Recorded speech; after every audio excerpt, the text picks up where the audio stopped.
Assalamualaikum anak-anak cikgu yang hebat, handsome dan bergaya. Okey, seterusnya ialah dalam modul yang kedua iaitu klasifikasi akaun dan persamaan perakaunan. Kat sini anak-anak akan belajar berkaitan dengan yang pertama komponen APOR dan PKK, yang kedua item bagi setiap komponen APOR dan PKK, dan yang ketiga persamaan perakaunan. Okey, untuk komponen APOR dan PKK dan item bagi komponen APOR dan PKK ni yang cikgu terangkan dengan you all menggunakan konsep Bartlett tu. Okey, jadi cikgu ingatkan balik semula apa itu Bartlett tu ya. Okey, komponen APOR. Kita lihat dulu komponen APOR. Kalau kita lihat APOR ni, okey, dia ada yang melibatkan APOR ialah belanja dan hasil. Dua itu sahaja. Masa yang sama, anak-anak ingatkan APOR itu juga adalah penyata pendapatan. Ingat, APOR sama juga dengan penyata pendapatan. Okey, jadi apa konsep penyata pendapatan ataupun APOR ini ialah mesti untuk mencari hasil tolak belanja. Okey, hasil tolak belanja dan kita akan dapat untung atau rugi. Okey, untung atau rugi kasar dan bersih. Okey anak-anak, ingat semula belanja kita ada dua komponen iaitu kos jualan dengan belanja. Ingat apa yang kita tulis tolak ke tambah ke dalam ni adalah sebagai operasi untuk kita nak ingat dari segi format. Okey. Tapi kita ingat dalam komponen kos jualan kita ada inventory awal, belian. Jadi ini semua kita namakan dia, ini semua adalah kita punya item bagi komponen kos jualan. Gaji, sewa, utility ni ini komponen bagi belanja. Okey. Manakala hasil, ingat hasil ada dua komponen, jualan bersih dengan hasil. Okey, dan komponen bagi jualan bersih kita ada jualan dengan pulangan jualan, dan komponen hasil kita ada sewa diterima. Okey, contoh-contohnya lah komisen diterima, faedah atas simpanan, hutang lapuk terpulih, hutang ragu iaitu yang berkaitan dengan pengurangan peruntukan hutang ragu. Jadi ini yang dikatakan komponen bagi belanja dan hasil. Tapi ingat anak-anak, dalam belanja, okey, kalau you all ingat ya, okey, hasil tu dia ada hasil operasi dan hasil bukan operasi. Ingat. Dan kalau lagi satu ialah belanja operasi dan belanja bukan operasi. Hasil operasi ialah pendapatan yang dijana daripada aktiviti harian perniagaan kita. Jadi macam jualan bersih ini lebih katakan hasil operasi. Okey. Sama juga dengan tambah hasil kat sini pun, sewa diterima, komisen diterima, ini pun hasil operasi kita juga. Tapi yang dikatakan hasil bukan operasi, dia yang dikatakan aktiviti yang secara tidak langsung daripada aktiviti utama. Contoh, kita jual kita punya aset bukan semasa. Jadi itu adalah kita punya hasil bukan operasi. Dan satu lagi, anak-anak ingat juga, hasil ni dia ada melibatkan penerimaan wang dan ada juga yang tidak melibatkan penerimaan wang. Contohnya kat sini ialah kalau yang dilibatkan terima wang tu ialah macam sewa diterima, jualan, itu semua melibatkan wang. Maknanya kita dapat duit. Tapi kalau yang kita tidak melibatkan wang tu, contohnya macam hutang ragu, pengurangan peruntukan hutang ragu tu, itu adalah yang hasil yang tidak melibatkan penerimaan wang. Sama juga dengan untung atas perlu pusat aset. Okey. Jadi untuk belanja pun sama juga macam itu. Belanja, anak-anak pun kena fahamkan ada belanja operasi dan belanja bukan operasi. Belanja operasi tu apa? Dia yang terlibat secara langsung dalam aktiviti utama perniagaan. Contoh macam gaji, insurans, kadar bayaran, belanja okey. Belanja bukan operasi yang tidak terlibat secara langsung dalam aktiviti perniagaan. Contohnya kita buat pinjaman, kita kena bayar faedah atas pinjaman. Jadi faedah atas pinjaman itu bukan atas kita punya operasi. Sama juga kalau kita jual kita punya aset, kita dapat rugi. So itu bukan belanja operasi. Okey. Sama juga dia ada dua, sama ada belanja kita tu kita melibatkan wang ataupun tidak melibatkan wang. Okey. Jadi kalau melibatkan wang tu, contoh macam yang kita nampak dengan jelas, gaji kita bayar dengan duit, sewa kita keluarkan duit kita, utility kita keluarkan duit kita. Okey. Tapi yang tidak melibatkan wang nampak susut nilai dia tidak melibatkan wang. Okey. Hutang lapuk pun sama. Okey, ataupun berlakunya pertambahan peruntukan hutang ragu. Okey. Itu tidak belanja yang tidak melibatkan pembayaran wang. Okey, cumanya kita nampak dia ada perubahan pengurangan nilai yang itu maksudnya lebih kepada bila pengurangan itu yang katakan belanja. Bagi komponen untuk PKK pula ialah kita ada 3, aset, liability dan equity. Jadi ingat balik aset. Komponen aset ada 2, ABS dengan AS. ABS account aset bukan semasa. Kita ada BM pelekap. Ingat, B bangunan, M mesin, P perabot, L lengkapan, okey, K kenderaan, A alatan pejabat dan P premis, okey. Peralatan, okey, premis ke peralatan, okey. Dan aset semasa kita ada inventory akhir, ABT, pengurangan kita tolakkan dengan peruntukan hutang ragu, bank, tunai runcit, hasil belum terima dengan belanja prabayar itu item bagi aset semasa. Okey. Dan liability pula, ingat kita ada 2 komponen iaitu tolak liability semasa dengan liability bukan semasa. Dalam liability semasa apa item komponen dia? Overdraft, akaun belum bayar, hasil belum terperoleh, belanja belum bayar. Okey. Liability bukan semasa item komponen dia pinjaman, pajak gadai, gadai janji, okey. Dan equity pula kita ada item komponen dia adalah mengikut kepada organisasi masing-masing. Ingat kita ada belajar 4 perkara. Okey, 4 jenis organisasi. Kita ada milikan tunggal, jadi MUAM. Ingat MUAM, modal awal tambah untung bersih, tolak ambilan ya. Ambilan ni kita kena tolak dan kita dapat modal akhir. Lepas tu perkongsian apa? MS ni, akaun modal dengan akaun semasa. Kelab, apa dia punya item dia, dana terkumpul awal tambah dengan lebihan dapat dana terkumpul akhir. Kemudian syarikat berhad, apa dia punya item komponen dia? Modal diterbitkan dan berbayar penuh bagi setiap share yang ada pada syarikat tersebut. Jadi anak-anak, inilah semua sebenarnya yang dikatakan komponen dan apur ialah belanja dan hasil, manakala komponen bagi PKK ialah aset, liability dan equity. Okey, jadi secara terperincinya kita kena tahu dalam komponen apur kita ada 4 iaitu jualan bersih, tolak kos jualan, kita akan dapat tambah hasil, kita dapat untung kasar ya. Dapat untung kasar kita akan tambah hasil tolak belanja. Okey. Dapat daripada mana untung kasar, untung bersih tu semuanya datang daripada komponen tersebut. Jualan bersih tolak kos jualan dapat untung kasar. Tambah hasil tolak belanja dapat untung bersih. Manakala dalam kita punya PKK ialah berkaitan dengan menunjukkan penyata kedudukan kewangan kita dan kedudukan kewangan perniagaan kita yang terdiri daripada aset, liability dan equity. Cuma cikgu nak ingatkan balik, dalam aset dengan liability ni, dengan equity ni, fahamkan dia punya ciri-ciri dia, fungsi dia, sifat dia. Okey. Dan fahamkan lebih jelas dekat liability. Liability itu adalah liability semasa jangka pendek. Liability bukan semasa jangka panjang. Maksud apa jangka pendek, jangka panjang ni? Hutang dia nak bayar tu dalam tempoh jangka pendek atau jangka panjang. LS jangka pendek hutang dia dan LBS hutang jangka panjang. Okey. Jadi lihat kat situ satu persatu dia punya perbezaan antara dengan yang lain itu dengan lebih jelas bagi setiap komponen dia dan setiap item komponennya. Okey, dari sini dah kita akan dapat formula, format ya, format penyata kewangan. Okey, daripada apa kita akan ambil kira daripada komponen hasil dan belanja sahaja. Okey, jadi apa dalam komponen hasil dan belanja kita ada 4 kan?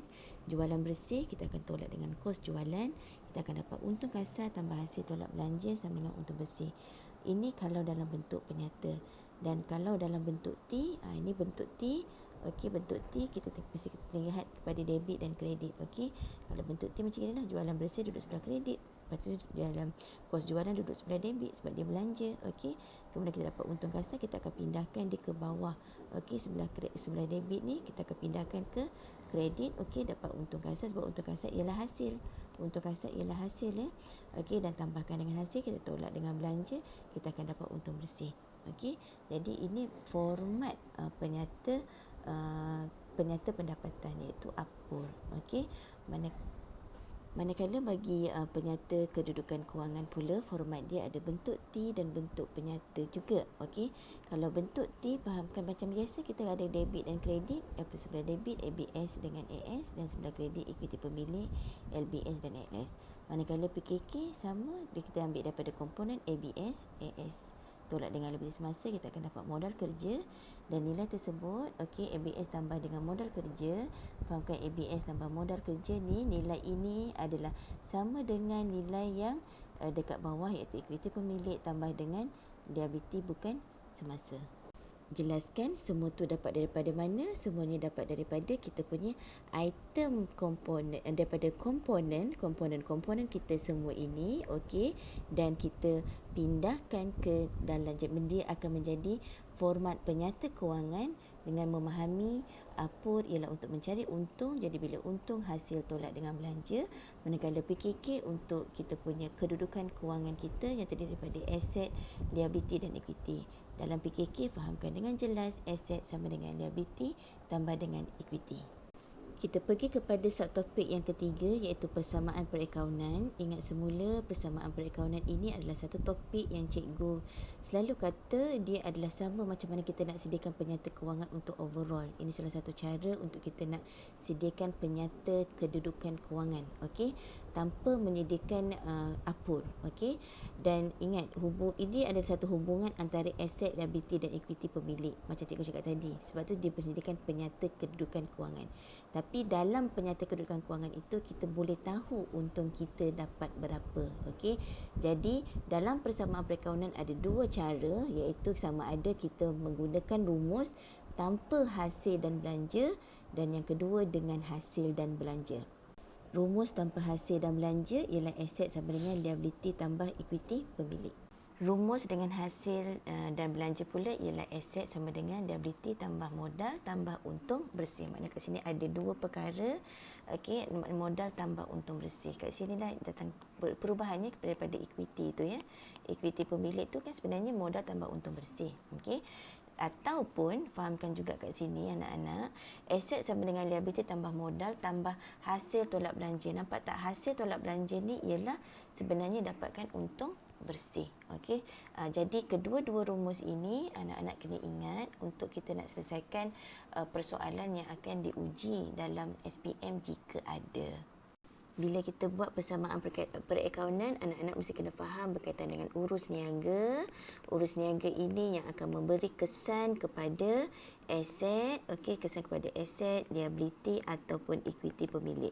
Dia mesti akan ada kesan ke atas aset, liability dan equity pemilik. Kita lihat kepada urus niaga tersebut. Dia berbeza-beza. Jadi pecahkan kat sini kepada, okey, dia akan jadi kepada debit dan kredit, okey, debit dan kredit, okey. Apa yang akan duduk di sebelah debit itu ialah aset, okey, aset, dan apa yang sebelah kredit itu ialah liability dan equity. Liability dan equity pemilik, okey. Jadi apa yang kat sini, jadi anak-anak kena fahamkan, okey, selalu cikgu akan cakap dalam kelas ialah kalau aset bertambah, liability tambah equity pemilik pun bertambah. Kalau aset tu berkurang, liability tambah equity pun, liability atau equity, okey, dia akan berkurang, okey. Kemudian kalau dikesan kepada aset dan liability, maknanya pertambahan kat sini, dan aset bertambah dan aset pun berkurang. Jadi dekat liability tu dia kosong lah. Okey, sama juga dan sebaliknya kalau dekat kredit tu, dekat liability dengan equity tu ada berlaku urus niaga yang ada pertambahan di tempat yang sama ataupun pengurang, maknanya di tempat sama kedua-duanya, okey. So dekat aset dia akan kosong. Fahamkan maksud cikgu ni? Apa kalau tambah-tambah ni semua tolak-tolak ni? Okey, ingat balik. Kalau kat sini lah, kalau kat aset tambah 10. Jadi maksudnya dekat liability atau equity pemilik tu pun akan tambah 10. Katakan kalau kat aset tolak 10. Okey, so dekat equity pun akan tolak 10. Kalau kat sini katakan tambah tolaknya jadi kosong, jadi kat sini pun memang kosong lah, tak ada apa-apa urus niaga yang kita akan tulis. Sama juga kalau dekat bahagian aset tu kosong, tetapi kesan kepada liability dan equity pemilik, tapi dia tambah tolak di situ, jadi kat sini pun akan jadi kosong. Itu maksudnya nilainya tu, okey, amountnya itu. Cumanya kat sini, okey, cikgu bagi satu situasi kalau overdraft dengan dan kalau adanya ambilan. Okey. Ini situasi yang sama ya anak-anak. Ingat balik, kalau misalnya ada ambilan, ingat fahamkan biasanya ambilan ialah kita ambil barang niaga. Okey. Ambil barang niaga. Bila ambil barang niaga, maksudnya kita punya inventory akan berkurang. Inventory dekat aset. Okey, inventory akan berkurang. Okey, manakala ambilan ini ialah yang duduk sebelah kredit ni debit. Okey, inventory kredit. Inventory debit, sorry. Dan ambilan kita dudukkan dia sebelah dia sebab dia di bawah komponen equity. Jadi tapi di bawah komponen equity dia adalah mengurangkan dia mengurangkan tolak ambilan. Jadi bila tolak ambilan kat sini anak-anak jangan lupa tulis butiran kat sini untuk amount kat sini. Katakanlah ambilan barang berniaga 100. Jadi kita punya overdraft kita punya inventory ni kita akan tolak 100 dan kita punya ambilan ini kita kena tulis 100. Okey, kita mesti kena tulis 100. Okey, sebab apa? Okey, fahamkan kat sini. Okey, sebabnya dia dah tolak kat sini. Okey, fahamkan sebab kita dah tolak ambilan. Jadi inventory tolak 100, tolak. Ni dah ada tolak dengan tambah dia akan jadi tolak. Jadi dia akan sama, tolak. Okey. Sebab kita tulis dia pada kredit. Sepatutnya ambilan itu duduk sebelah debit. Kalau kita buat situasi macam ini, okey. Inventory, okey, dan kat sini ialah ambilan. Okey. Dia duduk pada sebelah debit. Okey, duduk sebelah debit. Okey. Jadi kat sini tolak 100 dan kat sini kita akan tambah 100 dan dia akan bila kita tambahkan dua ni akan jadi kosong. Okey, jadi maknanya tak ada kesanlah sebelah liability ataupun equity. Tapi fahamkan kat sini, ambilan kenapa kita tak buat dekat sebelah debit? Sebabnya kita dalam persamaan perakaunan kita rekod dia di bawah ikut komponen. Komponen dia ialah duduk sebelah duduk pada bahagian equity pemilik. Okey. Jadi sebab tu kita kena fahamkan penyelesaiannya adalah seperti yang ini. Okey, maknanya dekat inventory kita akan tolak 100 dan dekat ambilan tu okey kita akan tambah 100. Anak-anak cikgu nasihatkan anak-anak bila ada ambilan tulis tolak. Okey, tolak ambilan itu dalam butiran ambilan tersebut. Nanti dia akan jadi lebih mudah. Okey. Sama juga dengan overdraft ya anak-anak. Kalau overdraft tu dia tetap pada kolom kalau overdraft, okey cikgu pakai pen warna biru. Okey, kalau overdraft dia tetap pada dekat asset, kat sini kita tulis bank. Okey, tapi dalam bank tu anak-anak dia mesti kena ada negatif. Maksudnya kalau maksudnya dekat bank tu kita tak sebenarnya tapi amount-nya tu kita tulis negatif. Amount-nya tu kita tulis negatif. Katakanlah negatif 1000. Okey. Ingat jangan sampai tertinggal dia punya negatif. Tapi dia tetap pada kedudukan di bawah komponen dekat kedudukan yang sebelah aset tu. Okey. Dia jadi kalau kita tulis kat sini kita akan nampak lebih mudah sebab kadang-kadang nanti dia akan jadi balik nilai positif. Okey. Kalau nak buat sebelah kredit, okey, maknanya nak jadikan dia liability pun boleh. Tapi bila jadikan pada liability, make sure dia tak ada. Kalau nak tulis kat sini sebagai anak-anak nak tulis dekat sini, okey, dekat liability kat sini. Jadi kat sini tulis je bank, okey. Tak perlu tulis dalam kurungan sebabnya dia dah betul kedudukan dia pada liability semasa. Okey, nampakkan kat situ dia punya perbezaan dia. Okey, macam mana cara penulisan jawapan dia. Okey. Okey, untuk persamaan perakaunan, apa-apa pun anak-anak, nasihat cikgu sediakan jadual persamaan perakaunan. Kemudian barulah kita sediakan penyata kedudukan kewangan seperti mana yang soalan kendaki. Okey. Apa pun kalau jadual persamaan perakaunan ini, okey, anak-anak lihat kepada soalan diberi, butiran yang diberi, item yang diberi. Tapi item yang diberi itu ikut kepada komponen. Okey. Kalau susun ikut komponen dia akan jadi lebih mudah. Okey. Satu persatu tulis kalau aset tu apa. Kadang-kadang dalam soalan aset dibagi perabot, dibagi lengkapan. So, ikut dia punya turutan, bahagikan ikut kepada kita punya rumus, okey, aset sama dengan liability tambah equity pemilik, okey. Tengok kat situ je. Kalau misalnya dia ada hasil dan belanja, tukarkan saja kepada aset sama dengan liability, okey, tambah dengan modal, tambah dengan equity untung bersih. Okey, lihat. Jadi asetnya tu apa? Tengok kepada soalan kita. Disediakan apa? Apa dia? Kalau aset tu ada dua, okey, buat dua.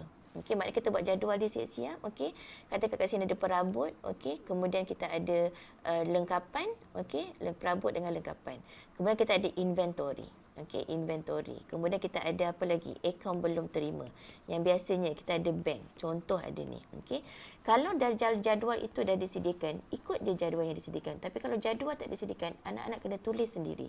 Buat sendiri. Okey, dan nasihat cikgu setiap bila kita buat jadual itu, okey, pastikan setiap yang aset tu lebihkan satu. Okey, lebihkan satu kotak. Okey. Kemudian untuk liability pun sama, liability selalu kita ada ABB. Okey, ABB. Kemudian kadang-kadang ada pinjaman. Okey. Kemudian kita ada modal. Okey, kemudian kita ada untung bersih. Okey. Macam itulah. Maksud kita buat satu-satu. Okey. Dan jadual tu masukkan, faham, ingat ya. Kalau ada berlaku pertambahan, okey, berlaku pertambahan kita letak. Okey, nak tulis tambah boleh. Contohnya kat sinilah kita katakan kat sini contoh dia ialah katakan kita beli belian tunai RM400. Okey, yang nampak kat sini belian tunai. Jadi bila belian tunai maksudnya inventory bertambah. Bila inventory bertambah, jadi kat sini inventory bertambah 400 dan duit kita berkurang. Tunai tu katakanlah kita gunakan cek ya. Belian tunai dengan cek. Kata kat sini ada dengan cek, so bank akan berkurang 400. Okey, so cara menjawabnya adalah begini. Jadi inventory tambah 400, maksudnya kesan dia ke atas, kedua-duanya ke atas aset. Jadi inventory akan bertambah dan bank akan berkurang. Ini maksudnya kat sini jadi kosong. Kalau kita tambahkan dua-dua ni jadi kosong, dan kesan kepada liability dengan equity pemilik ni kat sini tak ada. Ni pun kosong. Itu maksud cikgu. Okey. Jadi bila kita dah buat kita punya jadual, pastikan okey, lepas tu kita akan jumlahkan semua ni. Okey. Bila jumlahkan semua ni, inilah yang kita akan pindahkan ke penyata kedudukan kewangan. Okey, mengikut satu persatu. Okey. Kalaulah kat sini ada ambilan anak-anak, tambah kat sini ada kolom ambilan. Dan pastikan ambilan kita tulis tolak siap-siap kat sinilah, sebab kita tak nak confuse yang kita dalam kat sini. Okey. Dan kalau katakan kat sini, okey, jadi kita buat daripada sini, ini jumlah inilah yang kita akan pindahkan ke PKK. Ini yang kita akan masukkan dekat PKK. Jadi ingatlah format PKK macam mana. Okey, kalau persamaan perakawanan ni buat je dalam bentuk T. Nampak kalau aset bukan semasa ada, buat je dekat atas. Kemudian kalau ada aset semasa, kalau ada equity pemilik biasanya kita, kalau ada ambilan, anak-anak tulis modal tambah untung bersih tolak ambilan ya, dapat modal akhir. Okey, modal akhir kan kat sini. Okey, kemudian LBS, kemudian kita ada LS kalau ada. Okey, just kita masukkan satu persatu dan cuba pastikan kalau bentuk T, jumlah debit dan kredit dia mesti sama. Kalau kat sini 100 dan sebelah kredit pun 100. Okey, make sure itu cara dia. Apa jawapan yang kita dapat kat sini, itu yang kita pindahkan. Okey, dalam jadual tu apa yang kita dapat, itu yang kita pindahkan. Cikgu tekankan sangat-sangat. Okey, apa yang kita dapat kat sini, katakan perabot ni kita dapat 10,000, jadi inilah yang kita akan pindah ke PKK 10,000. Ini kemahirannya dalam persamaan perakaunan. Okey, nasihat cikgu seterusnya dalam persamaan perakaunan. Okey, penyelesaikan masalah itu menggunakan yang ini yang cikgu cakap ni, cikgu bulatkan ini, adalah sangat-sangat membantu. Okey, jadi sebab tu baca urus niaga betul-betul, fahamkan satu persatu kehendak soalan itu, kehendak soalan dan urus niaga yang diberi itu dengan baik. Okey, jadi ingat ya, satu lagi sebelum cikgu akhiri untuk persamaan perakaunan, apa yang cikgu nak ingatkan, bila dekat persamaan perakaunan kesan dia ke atas aset. Jadi sebab itu kita tulis kalau kita beli barang niaga, dia akan berkesan kepada inventory. Okey, kalau barang berkaitan dengan barang niaga, anak-anak ingat ya, kalau barang niaga semua ini akan kesannya kepada inventory. Okey, kalau kita beli barang niaga, inventory akan bertambah. Kalau kita jual barang niaga, inventory akan berkurang. Okey. Kalau kita pulangan belian, okey. Kalau pulangan belian, okey, beli yang kita beli tu, so dia akan berkurang. Okey, kalau pulangan jualan, dia akan bertambah. Sebab tu dia masuk balik. Sebab tu kat sini kalau pulangan belian kita keluar, ada keluar. Sebab itulah nama dia pulangan keluar. Dan satu lagi pulangan jualan. Kenapa dia pulangan masuk? Sebab dalam inventory tu dia masuk balik barang kat kita. Okey, jadi sebab tu namanya pulangan masuk. Okey, jadi kalau kita ambil barang niaga lagi, ambilan barang niaga, okey, inventory akan berkurang. Okey, ini kesan-kesan ke atas inventory sebab dia berbeza kalau kita buat ledger. Jadi fahamkan situasi, kehendak soalan. Kalau persamaan perakaunan kita menggunakan kaedah begini, dan kalau bukan persamaan perakaunan, kalau disuruh buat ledger, dia akan melibatkan perkara yang lain. Kalau ledger, nanti cikgu akan ceritakan dalam bab ledger. Okey, cikgu rasa itu sahaja yang cikgu nak terangkan berkaitan dengan modul yang kedua, klasifikasi akaun dan persamaan perakaunan, yang anak-anak boleh nak ingat semula. Okey, mudah-mudahan lebih jelas dan lebih faham. Okey, itu saja. Jumpa lagi. Terima kasih. Bye.